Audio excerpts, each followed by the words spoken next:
seems to be a city where there's a whole range of different sort of people, but everyone knows each other. There's certain places where people gather and you know, swap ideas, and the whole scene sort of is self-creating. It's a city that's small and big all at the same time, and it gives it that special atmosphere that you just don't see in London. You're having, if you like, an inner city urban culture which is actually being voiced through a cultural medium in such a way that it's more down to earth than any other particular scene that has actually taken place. The media is centred very much on this Manchester explosion that's happening at the present time, and the whole thing's self-perpetuating, isn't it?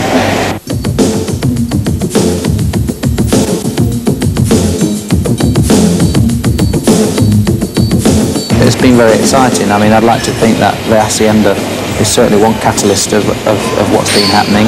The building itself is interesting, and the Hacienda is now 8 years old. But the architecture there is just as pertinent now as it was when the club first opened.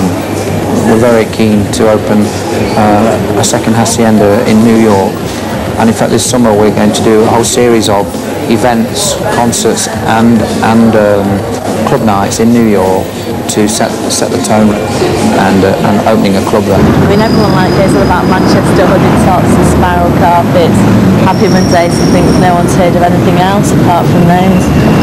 The scene is nothing. Nothing? It is air. It is everything. It's great, but because everybody says though they like the Stone Roses or whatever, then everyone's just jumped on the bandwagon, and you can't say, well, I like them first.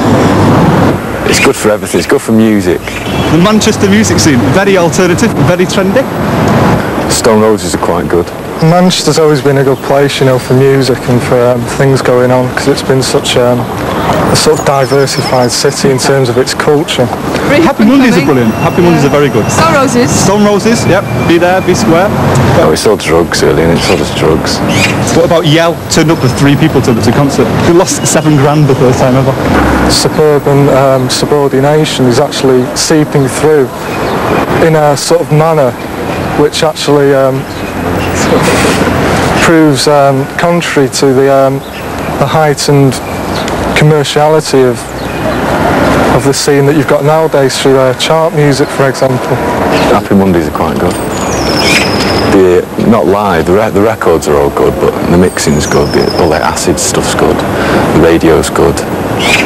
So it's so good, it's better than London anyway, it's better than anywhere else. It's got a bit of a cult, hasn't it? Hacienda used to be good when I could get in. Nowadays it's full of students all standing there with the flares and the kickers going, I drink Michelob. It's true, isn't it, though? I mean, Michelob, who drinks Michelob? Factory's promoting the good business, obviously, in Manchester, around places where nothing was happening a few years ago. Feet on the brat, feet on the brat, feet on the brat with a baseball bat. Oh yeah, oh yeah, oh yeah. Happy Monday's success just recently has made people aware that Factory is not just about New Order. And just as exciting is Northside, who have been signed to Factory just recently, and their first release is due any time now. So, you know, exciting times ahead, most definitely. And I'm not wearing flares. Can you get close up that I'm not wearing flares? Neither am I. Just to prove a point. The people who run the company are people who are in touch and are part of what's going on. You know, Tony, for example, is around all the time. He lives and works with the people who are buying product locally. And certainly other people who are involved with the record label, you know, are to be found about. They're not in some remote office in London. But I think essentially there's a passion amongst the people who are involved with Factory for the city, for the young people who live in it, and for particularly the young people in the city who are creative. And that is perhaps why we've struck a vein of success. See? Punk rock. Who needs a Manchester scene when you've got the Buzzcocks? I wasn't in Manchester at the time that the Factory first started, and all of those groups came through that, the Buzzcocks period. But I imagine that it is a similar period that we're having now. Well, I think that this present boom on the music side will continue.